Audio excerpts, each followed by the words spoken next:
लक्ष्य coaching classes के online YouTube channel पर आपका हार्दिक स्वागत है। देखो, आज एक नया टॉपिक की शुरुआत कर रहे हैं, संख्या पद्धति, नंबर सिस्टम। जो प्रत्येक किताब का फर्स्ट टॉपिक होता है, गणित के बेसिक का बहुत महत्वपूर्ण टॉपिक है, जो पटवार, पुलिस, ग्राम सेवक, एसएससी जीडी या और कोई अन्य एग्जाम, रेट लेवल फर्स्ट के लिए बहुत ही महत्वपूर्ण टॉपिक है। रेट लेवल फर्स्ट के लिए तो बहुत महत्वपूर्ण टॉपिक है, जिसमें से 5 से 6 सवाल आएंगे। तो आपको यहाँ से ध्यान देना है, बहुत ही बेसिक जानकारी से एकदम बिल्कुल जीरो से टॉपिक को शुरुआत कर रहे हैं। तो देखो नेक्स्ट आगे, देखो संख्या पद्धति यानी संख्या ज्ञान। हमें संख्याओं के बारे में ज्ञान होना चाहिए और उनका योग निकालना है, वर्गों का योग निकालना है, आदि चीजें पता होना चाहिए किस किस प्रकार की संख्याएं होती है। तो देखो, बहुत ही महत्वपूर्ण संख्या पद्धति में सबसे पहले होती है सम्मिश्र संख्या। कौन सी संख्या होती है? सम्मिश्र संख्या। सम्मिश्र संख्या होती है, उसके 2 भाग होते हैं। एक होता है वास्तविक और एक होता है अवास्तविक। अवास्तविक को काल्पनिक भी बोलते हैं। सम्मिश्र संख्या के 2 भाग होते हैं, एक तो होती है वास्तविक संख्या, रियल नंबर्स, और एक होते हैं काल्पनिक संख्या, यानी जिनके बारे में कल्पना की जा सके। तो सम्मिश्र संख्या को लिखने का फॉर्मेट हो गया a प्लस में आइटा b, a प्लस में आइटा b, जहां a और b दोनों कैसी संख्याएं हैं? वास्तविक संख्याएं हैं, और आइटा एक काल्पनिक संख्या है। देखो, ये तो हमने लिखा सम्मिश्र संख्या को लिखने का फॉर्मेट होता है a प्लस में आइटा b, जहां a और b वास्तविक संख्या, आइटा एक काल्पनिक नंबर। यही दोनों बातें हमने यहां लिखी हैं। जहां आइटा का मान होता है अंडर रूट में -1, ये बात ध्यान रखनी है, वेरी इंपॉर्टेंट चीज। आइटा का मान कितना होता है? अंडर रूट में -1। उसके बाद वास्तविक संख्याएं भी 2 प्रकार की होती हैं। एक होती है परिमेय और एक होती है अपरिमेय। वास्तविक संख्याएं भी 2 प्रकार की होती हैं, एक तो होती है परिमेय और दूसरी होती है अपरिमेय। उसके बाद परिमेय संख्याएं भी 3 प्रकार की होती हैं, प्राकृत, पूर्ण और पूर्णांक। उसके बाद प्राकृत संख्याएं के भी 4 भाग होते हैं, सम संख्या, विषम संख्या, भाज्य संख्या और अभाज्य संख्या। इनके भी कितने कितने भाग होते हैं? सबसे पहले होती है सम्मिश्र संख्या। सम्मिश्र संख्या के 2 भाग होते हैं।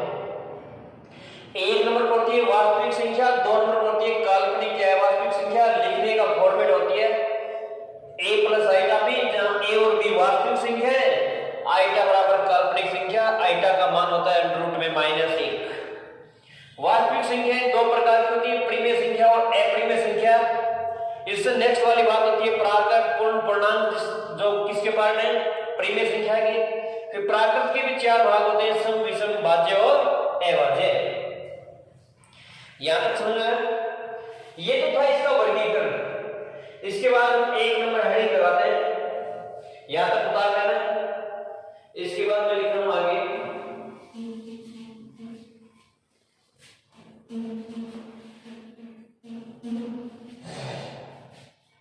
एक नंबर हेडिंग है इसका प्राकृत संख्या।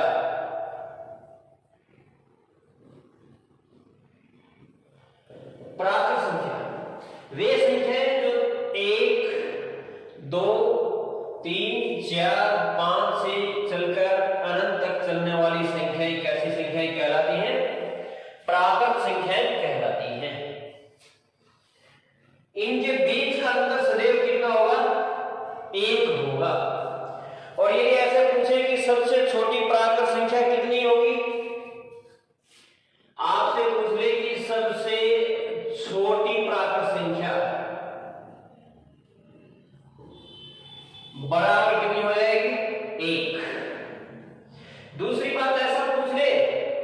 कि दो क्रमागत प्राकृत संख्याओं का योग क्या होगा। दो क्रमागत प्राकृत संख्याओं का योग क्या होगा, सम होगा या विषम होगा, ऐसा पूछ रहे हैं। तो जब ऐसा नहीं है, जोड़ के देख लेना है, एक और दो जोड़ेंगे तो 3, 2 और 3 जोड़ेंगे तो 5, 3 और 4 जोड़ेंगे तो 7। कैसी संख्या आ रही है, विषम संख्या आ रही है। कैसी संख्या आ रही है, विषम संख्या। तो उत्तर क्या हो जाएगा, विषम संख्या। इसी प्रकार से दो क्रमागत प्राकृत संख्याओं का गुणनफल कितना हो जाएगा। दो क्रमागत प्राकृत संख्याओं का गुणनफल, फिर पूछे कि सम या विषम, तो आपको ध्यान देना है, रटना नहीं, ऊपर देख लेना। 2 एकम 2, 2 दिया 6, 3 चौक 12, तो 2, 6, 12 कैसी संख्या आ रही है, सम। तो इसके आंसर हो जाएगा सम संख्या। तो पहले का उत्तर तो हो जाएगा विषम, दूसरे का उत्तर हो जाएगा सम। तो इस प्रकार की जो भी हो उसको ध्यान रखना है। नेक्स्ट बिंदु लिखा हूं इसमें आगे, यहां तक बता रहे हैं।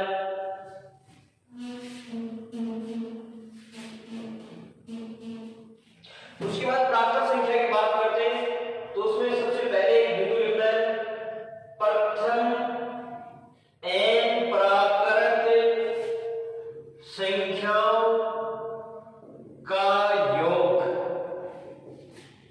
पूछ ले तो क्या होगा, तो n ब्रैकेट में n+1 बाई में कितना होता है, 2 होता है।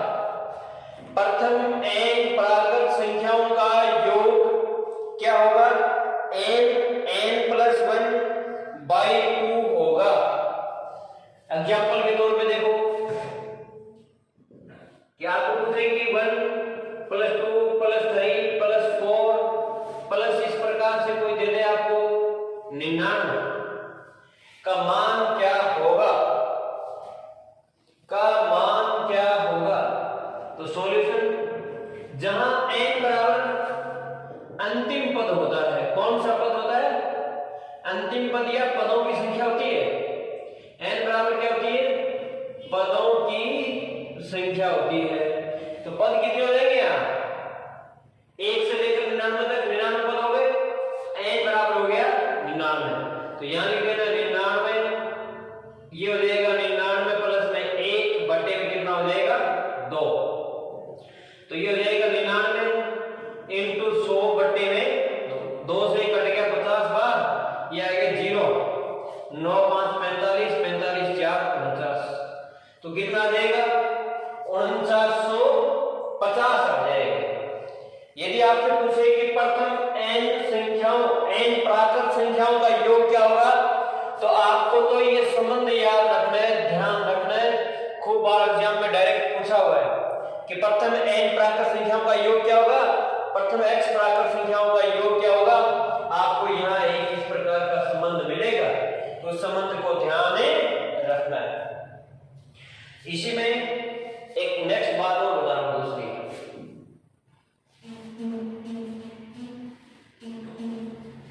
ये लिखा है प्रथम n, दूसरी बात लिखी प्रथम n प्राकृत संख्याओं के वर्गों का योग, वर्गों का योग क्या होगा। तो ये होता है 2 ब्रैकेट में n+1, 2n+1 बाई में कितना होता है 6, n+1 sorry n+1 2n+1 by कितना होता है 6 होता है। एग्जाम्पल के तौर पे देखें तो एग्जाम्पल ये हो जाएगा 1 का स्क्वायर प्लस 2 का स्क्वायर प्लस 3 का डॉट डॉट, इस प्रकार से चलेंगे तो ये हो जाएगा 10 का स्क्वायर। कितना हो जाएगा 10 का स्क्वायर। तो ये हो गया प्रथम n प्राकृत संख्याओं के वर्गों का योग पूछे तो ये हो जाएगा n plus 1 2n plus 1 by 6। अब यहां से आगे आप इसको सोल्व कर सकते हैं, कैलकुलेशन करनी है मात्रा तो कैलकुलेशन करके बनाना तो सॉल्यूशन हो जाएगा n बराबर हो गया 10 तो ये हो जाएगा 10 इंटू 11 इंटू 21 बटे 6 कितना हो गया। तो 2 से काटोगे तो 3 बार, ये आ जाएगा 5 बार, 3 को इससे काटोगे तो 7 बार, ये आ गया 55 इंटू में 7, ये आ जाएगा 385। कितना आ जाएगा 385। देखो 2 का भाग 6 में दोगे तो 3 बार जाएगा और 2 का भाग 10 में दोगे तो 5 बार जाएगा, 3 का भाग 21 में दोगे तो 7 बार जाएगा और 5 को 11 से गुणा करोगे 55 इंटू 7 बराबर आ जाएगा 385। इससे आगे एक सवाल और बता रहा हूं इसी में। देखो तीसरा टाइप इसी में, तीसरा टाइप ये कि प्रथम n प्राकृत संख्या के घनों का योग, घनों का योग। देखो प्रथम n प्राकृत संख्याओं का योग क्या होता है, n ब्रैकेट में n प्लस 1 बाई में कितना होता है 2, बस इसी का ही होल वर्ग कर देना है उत्तर आ जाएगा। इसी का ही क्या कर देना है, होल वर्ग कर देना है उत्तर आ जाएगा। इसी का ही क्या कर देना है, होल वर्ग कर देना है, क्या आ जाएगा उत्तर आ जाएगा। एग्जांपल के तौर पे क्या आ जाएगा, 1 का क्यूब प्लस 2 का क्यूब प्लस 3 का cube plus dot dot dot plus 10 का क्यूब का मान कितना होगा। प्रथम n प्राकृत संख्याओं के घनों का योग पूछे तो जो प्रथम n प्राकृत संख्याओं का योग होता है उसका क्या कर देना है, वर्ग कर देना है। वर्ग करोगे तो ये हो जाएगा n बराबर कितना हो जाएगा 10, तो ये हो जाएगा 10 ब्रैकेट में 10 प्लस में 1 बटे में 2 का होल स्क्वायर। n का मान 10, 10 प्लस 1 बटे 2, 2 को इससे काटोगे तो 5 बार और 11 5 55 हो गई, 55 का होल वर्ग, तो 55 का होल वर्ग होता है 3025। ये देखो एक नियम होता है कि जिस संख्या का इकाई अंक कितना हो 5 हो, जिस संख्या का इकाई अंक 5 हो उसका गुणा करने का एक नियम होता है। जैसे 55 का वर्ग, 65 का वर्ग, 45 का वर्ग, 25 का वर्ग, 75 का वर्ग, आदि करके बता रहा हूं मैं 85 का वर्ग। 55 का वर्ग करोगे तो 5 को गुणा 5 का वर्ग कर देना है, इकाई कितना है 5, तो 5 का वर्ग हो गया 25, तो यहां भी 5 का वर्ग कितना हो जाएगा 25, यहां भी 5 का वर्ग कितना हो जाएगा 25, यहां भी 5 का वर्ग कितना हो जाएगा 25 और यहां पर भी 5 का वर्ग कितना हो जाएगा 25 हो जाएगा। अब देखो इकाई 5 है तो हमने 5 का वर्ग करके लिखा है पूरा। अब लास्ट अक्षर बच गया, इसको एक ज्यादा संख्या से गुणा करना है। 5 से एक बड़ी संख्या 6, 6 5 30, ये हो गया 6 से एक बड़ी संख्या 7, तो 7 से 42। इसी प्रकार से 2 से एक बड़ी संख्या 3, 3 को 2 से किया तो 6। इसी प्रकार से 7 से एक बड़ी संख्या 8, 8 को 7 से गुणा करोगे तो 56। इसी प्रकार से 8 से एक बड़ी संख्या 9, 9 8 72। तो यदि कोई भी संख्या हो जिसका इकाई अंक कितना हो 5 हो तो उसका एक नियम होता है, इकाई अंक का वर्ग करके लिख दो डायरेक्ट और जो पीछे बच गई उस संख्या से एक बड़ी संख्या को गुणा करके लिख सकते हैं ऐसा। यदि इसी प्रकार से जैसे 115 का वर्ग करना आ जाए 115 का, तो ये हो जाएगा 5 का वर्ग 25 और 11 से एक बड़ी संख्या 12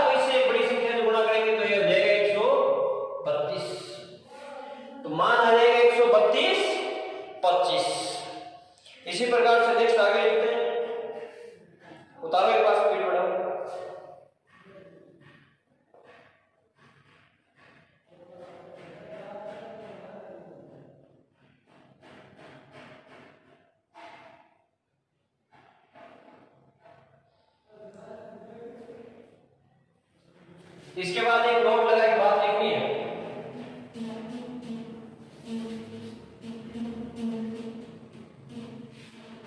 नोट लगा के ये लिखना है कि दो लगातार चार प्राकृत संख्याओं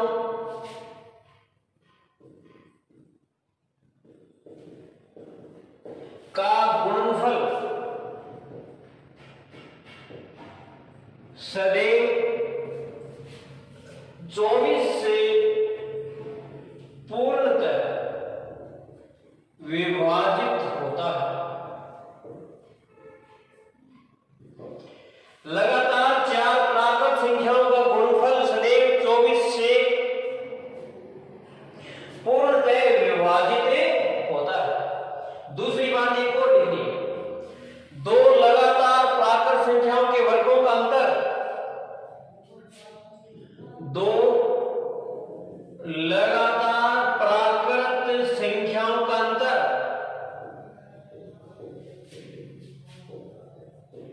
उनके योगफल के बराबर होता है, उनके योगफल के बराबर होता है। दो प्राकृत संख्याओं के वर्गों का अंतर उनके योगफल के बराबर होता है। तो दो बातें बताइए, यदि कोई भी लगातार चार प्राकृत संख्याएं हैं क्रमागत, उनका गुणनफल सदैव किससे विभाजित होगा? 24 से पूर्णतः विभाजित होगा। आप कोई भी लगातार जैसे 12, 13, 14 और 15 को गुणा करके देख लेना, 24 से पूर्णतः विभाजित होगा। क्या होगा? क्या 24 से, यही देख लो। तो 12 दूनी 24 और 2 को से घटा 7, पूर्णतः विभाजित होगा। कोई भी संख्या लिख लो, जैसे एग्जांपल के तौर पर बता रहा हूं, जो आपको अच्छी लगी कि 97, 98, 99 और 100, इन लगातार प्राकृत संख्याओं का गुणनफल 12 से पूर्णतः से विभाजित होगा। आप भाग देके देख लेना, सदैव विभाजित होगा। इसी प्रकार से नेक्स्ट लिखते हैं। ये तो थी हमने प्राकृत संख्या की बात की। प्राकृत संख्या में मैंने 3 बिंदु बताए। प्रथम n संख्याओं का योग पूछ ले तो n ब्रैकेट में n+1 बाई में कितना होगा? 2। वर्गों का योग पूछ ले तो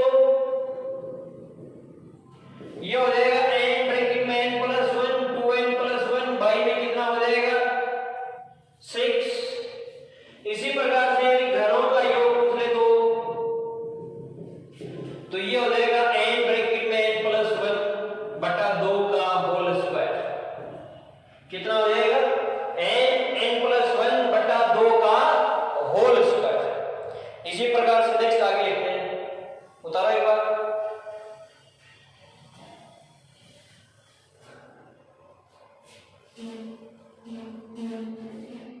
देखो नेक्स्ट आगे। अब देखो प्राकृत संख्या थी, प्राकृत के मैंने 4 भाग बताए। एक बताया मैंने सम, 2 मैंने बताया विषम, 3 नंबर बताया मैंने भाज्य और 4 नंबर बताया मैंने अभाज्य। प्राकृत संख्या के कितने भाग होते हैं? 4 भाग होते हैं। एक तो सम, एक विषम, एक भाज्य और एक अभाज्य। तो यहां से आगे देखिए एक बार। इसी के पार्ट में पहला पार्ट ले रहा हूं सम संख्या। एक नंबर हो गया कौन सा? सम संख्या। देखो सम संख्या की डेफिनेशन क्या होगी? बहुत सारी किताबों में लिख रखी है, बहुत सारे टीचर भी पढ़ा रहे हैं कि सबसे छोटी सम संख्या क्या होगी। देखो जब पार्ट ही वो प्राकृत संख्या का है तो सबसे छोटी प्राकृत संख्या में से ही होगी। अधिकांश टीचर ऐसे कहते हैं कि 0 एक सम संख्या है, 0 सम संख्या नहीं है। इस बात को नोट कर लेना अच्छे तरह से। सबसे छोटी सम संख्या 2 होती है। आप एनसीईआरटी की कक्षा 6, 7, 8 में नंबर सिस्टम की प्रश्नावली चलती है तो रीट के जो विद्यार्थी वो ध्यान दें, उनमें स्पष्ट रूप से परिभाषा लिख रखी है कि क्या लिख रखी है। क्योंकि हम जो पुराने में पढ़ के आ रहे हैं कि 2 का पूरा भाग जाए दो का पूरा पूरा भाग है, क्या कहलाती है? सम संख्या कहलाती है। हमने पढ़ा है कि दो का पूरा पूरा भाग है वो क्या कहलाती है? सम संख्या कहलाती है। लेकिन तो हमारा तो अधूरा पढ़ने का काम है, पीछे से अधूरा पढ़ गए। इसके पहले कुछ शब्द और भी लिखे, कुछ शब्द और भी लिखे, तो वो होते हैं कि वे प्राकृत संख्या, वे प्राकृत संख्या जिसमें दो का पूरा पूरा भाग है वो सम संख्या कहलाती है। अब आप बताओ, एनसीईआरटी के अनुसार परिभाषा ये मानती है, तो इसमें जीरो आएगा क्या? सबसे पहले तो लिख रखा है कि वे प्राकृत संख्या, तो प्राकृत तो लाला जी 1 2 3 4 5 ये होती हैं। अरे जीरो आया क्या? जीरो नहीं आया तो जीरो सम कैसे होगा? नहीं होगा। तो वे प्राकृत संख्या जिसमें दो का पूरा पूरा भाग है, तो सबसे छोटी 2 4 6 8 10 12 अनंत तक चलती जाएगी। अब बहुत से विद्यार्थियों का सवाल होता है कि सर दो का भाग है तो सम संख्याएं होती हैं? कहां से होती हैं? क्या सभी संख्याएं होती हैं क्या? नहीं, ओनली प्राकृत संख्याएं होती हैं, धनात्मक संख्याएं। अरे दो का भाग तो -4 में भी दो का भाग जाता है, जाता है क्या? तो क्या -4 सम संख्या है क्या? अरे 0.4 में भी दो का भाग चला जाएगा। क्या 0.4 सम संख्या है क्या? नहीं है ये संख्याएं। तो इस बात को नोट कर लेना कि ओनली सदैव धनात्मक संख्या ही सम संख्याएं होती है। यदि आपने कहीं पढ़ रखा है कि दो का पूरा पूरा भाग जाए, दो का पूरा पूरा भाग तो बहुत संख्याओं में जाएगा, तो सभी संख्याएं नहीं होगी। दो का पूरा पूरा भाग तो देखो -4 में जा रहा है, तो क्या -4 को सम संख्या कहोगे क्या? -4 सम संख्या नहीं है। 0.4 में भी दो का भाग चला जाएगा, तो क्या होगी? क्या नहीं होगी। तो इन संख्याओं को आप क्या कहोगे? अरे ये हमारे सम के दायरे में, बाकी कहीं भी है, आगे आगे चर्चा करेंगे। इसके बाद देखो एक सवाल आता है, खूब बार पूछा गया है, औसत में बहुत काम आने वाला टॉपिक है, फर्स्ट लेवल में औसत दे रखा है सिलेबस में। तो यही मैं आपको बहुत सी महत्वपूर्ण बातें बता रहा हूं, ध्यान से सुनना है। देखो हमेशा आगे वाली संख्या प्राप्त करनी है, तो यहां कितना जोड़ दूं? 2। यहां पर भी कितना जोड़ दूं? 2। यहां पर भी कितना जोड़ दूं? 2। यहां पर भी कितना जोड़ दूं? 2। देखो हर बार आगे वाली संख्या प्राप्त करने के लिए मुझे कितना जोड़ना पड़ रहा है? 2 जोड़ना पड़ रहा है। कितना जोड़ना पड़ रहा है? 2 जोड़ना पड़ रहा है। तो यहां पर देखिए सवाल आते हैं सर, क्वेश्चन नंबर 1 कि x एक सम संख्या है, x एक सम संख्या है, तो अगली 3 क्रमागत संख्याएं क्या होंगे? क्रमागत सम संख्याएं क्या होंगी? संख्याएं क्या होंगी? ये लिख रखा है x एक सम संख्या है, तो आगे वाली संख्या प्राप्त करनी है तो 3 क्रमागत x को दे रखा है, इससे आगे वाली संख्या प्राप्त करनी है तो कितना जोड़ो? 2। ये हो जाएगा x+2। भाई 2 जोड़ेंगे ताकि आगे वाली रहे। फिर इसमें भी 2 जोड़ूं तो फिर हो जाएगा x+4 और ये हो जाएगा x+6। तो आगे वाली 3 संख्याएं x+2, x+4 और x+6, ये 3 संख्याएं हो जाएंगी। अब इनका योग पूछे तो तीनों को जोड़ देना है, औसत पूछे तो 3 का जोड़ के 3 का भाग दे देना है, इन तीनों को जोड़ करके 3 का भाग दे देना है। इसी प्रकार से एक सवाल और आता है, उतारो एक बार, हटा रहा। जैसे इसके नीचे लिख रहा हूं क्वेश्चन नंबर 2 आए कि p+1 एक सम संख्या है, तो अगली 3 क्रमागत सम संख्याएं क्या होंगी? अगली 3 क्रमागत सम संख्याएं क्या होंगी? अभी यहां ध्यान रखना है कि p+1 तो हमें दे रखा है, प्रश्न में कितना दे रखा है? p+1 दे रखा है। हमें तो आगे वाली संख्या प्राप्त करनी है, तो बीच का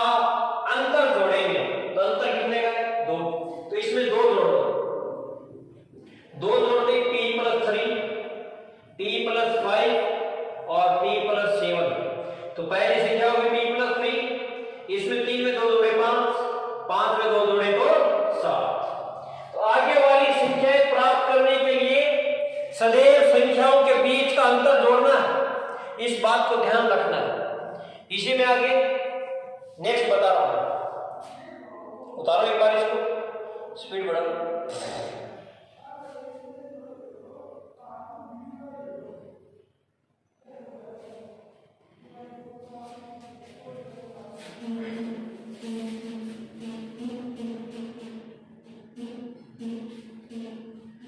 इसी में दो महत्वपूर्ण बातें मैं बता रहा हूं।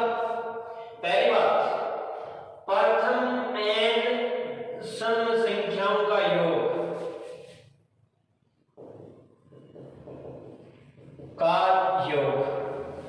ये होता है n ब्रैकेट में n+1, जहां n बराबर होता है अंतिम पद बट्टे में 2, जहां n बराबर क्या होता है अंतिम पद बटे 2 होता है। एग्जांपल के तौर पे देख लेना कि 2 + 4 + 6 + 8 प्लस इस प्रकार से चलते हुए 98, कितना आ जाएगा 98 का मान बताना है। तो सॉल्यूशन लिख देना, पहले तो n बराबर लिखना है 98/2 बराबर हो जाएगा 49, कितना हो जाएगा 49। तो योग बराबर हो जाएगा n 49 ब्रैकेट में 49 प्लस में 1, तो ये हो गया 49 इंटू में 50, तो 0 5 नहीं 45 और 4 49, तो कितना हो गया 4950 हो जाएगा। तो प्रथम n प्राकृत संख्याओं का योग कितना हो जाएगा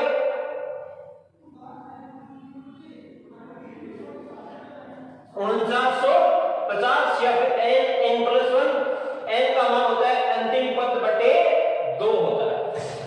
इसके बाद नेक्स्ट बात लिखना इसी में, नेक्स्ट बात ये प्रथम n सम संख्याओं के वर्गों का योग। अब देखो याद करने के तरीके बता रहा हूं, प्रथम n प्राकृत संख्याओं का योग था, उसका वर्ग किया तो हमें क्या मिला प्रथम n प्राकृत संख्याओं के घनों का योग मिल गया। इसी प्रकार से हम प्रथम n प्राकृत संख्याओं के वर्गों का योग पढ़ के आए, क्या n ब्रैकेट में n+1 2n+1 और y में कितना पड़ गया 6। बस इसको कितने से गुणा कर देना है 4 से गुणा कर देना है।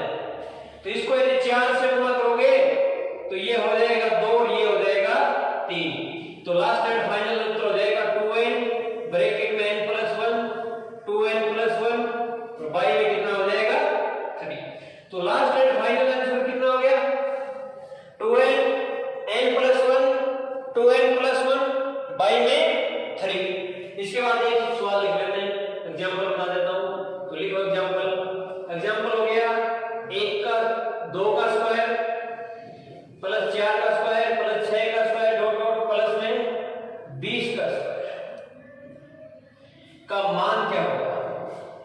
तो सबसे पहले आपको यहां पर n का मान निकालना है।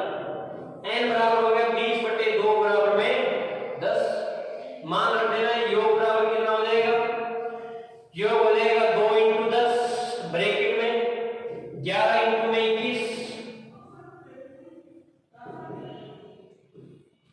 बट्टे में हो गया 3 को इससे काटोगे 7 बार और ये हो गया 11 दाए 110 इंटू 77 और 11 को इससे गुणा करके बताना 0 11 7 77 मान रखोगे तो 2 × 10 11 0 11 7 77 7 11 8470 हो जाएगा। कितना हो जाएगा 8470 हो जाएगा।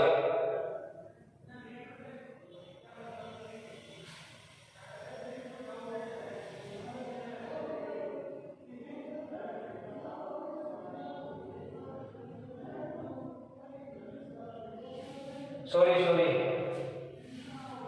ये मिस्टेक कर देना है, इतना नहीं आएगा। देखो एक बार वापस, ये हो गया 11 को 10 से गुणा किया तो 110 इंटू 14 हो जाएगा। तो ये हो गया 0, 14 1 14, 14 1 14 15, 1540 हो जाएगा। लास्ट एंड फाइनल 11 को 2 बार गुणा किया, 7 से भी कर दिया 10 से भी, ऐसा नहीं होगा। 10 को 11 से किया तो 110, 2 को 7 से किया तो 14, 14 को 11 से गुणा किया तो 1540 हो जाएगा। तो यहां तक बताएं, उसके बाद नेक्स्ट आगे लिखते हैं। इसके बाद देखो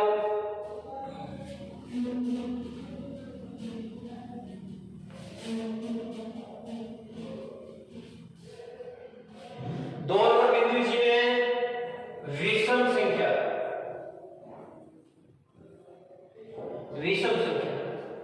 विषम संख्या तो वही परिभाषा हो जाएगी, वे प्राकृत संख्या जिसमें 2 का पूरा भाग न जाए, क्या कहलाएंगे? विषम संख्या कहलाएंगे। विषम संख्या देंगे 1 3 5 7 9 11, इस प्रकार से बढ़ती रहेगी। अब यहां पर ध्यान देना है, यहां पर भी अंतर कितने का चल रहा है? 2 का। कितने का चल रहा है? 2 का चल रहा है। तो इस प्रकार से आगे वाली संख्या प्राप्त करने के लिए कितना जोड़ना पड़ेगा? 2 जोड़ना पड़ेगा। तो सेम टू सेम पीछे वाले सवाल बनेंगे। यदि आपको पूछ ले, एग्जांपल नंबर 1 लिख रहा हूं मैं कि x एक विषम संख्या है,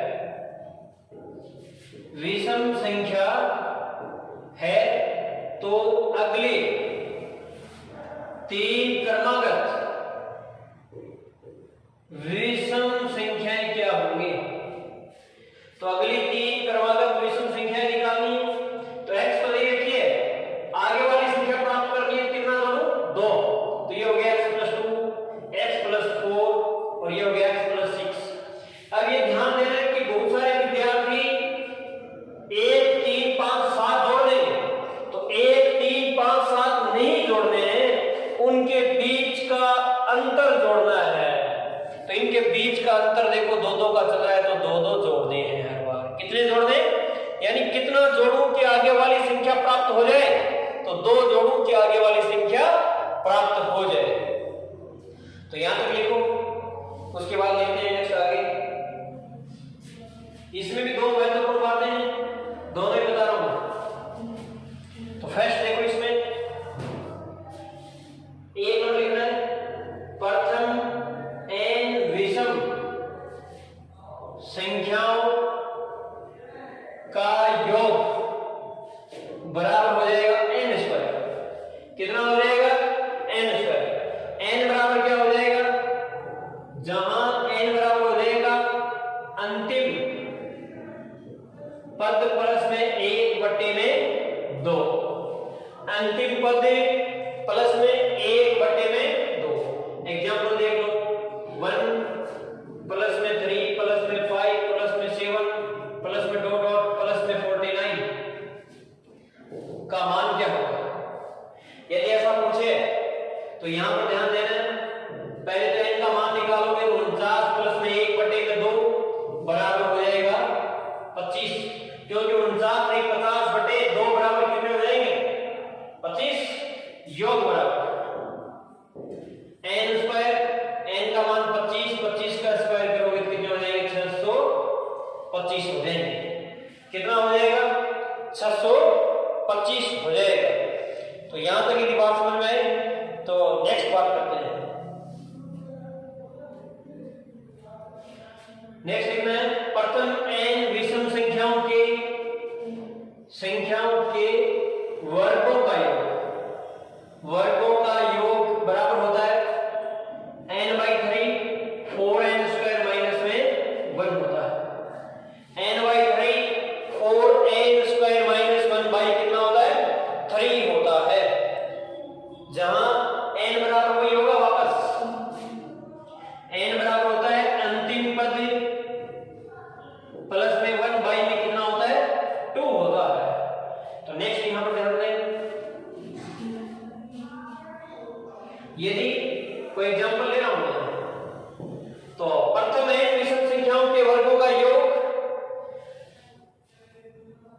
जाएगा n/3 4n² माइनस 1।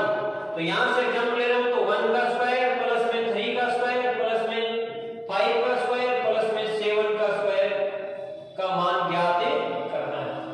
तो यहां पर सॉल्यूशन लिखोगे तो पहले n का मान निकालना है। n का मान कितना हो जाएगा? n का मान हो जाएगा 7 + 1/2 बराबर कितना हो जाएगा? 4 हो जाएगा। पदों की संख्या होती है n बराबर क्या होता है? पदों की संख्या। तो पदों की संख्या कितनी हो गई? 4।